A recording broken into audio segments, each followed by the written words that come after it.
Ako po si RJ Carlo L. Pacon, 13 years old, nag-aaral po sa grade 4. Pangarap ko po maging pulis para po mahuli ko mga kriminal.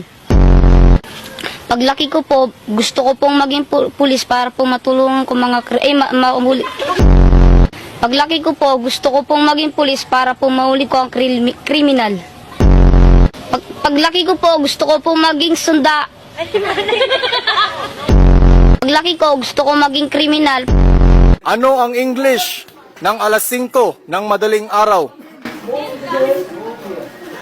Good morning. Ano humati ng tatlong? I miss you. Say tang ina mo. Tang ino.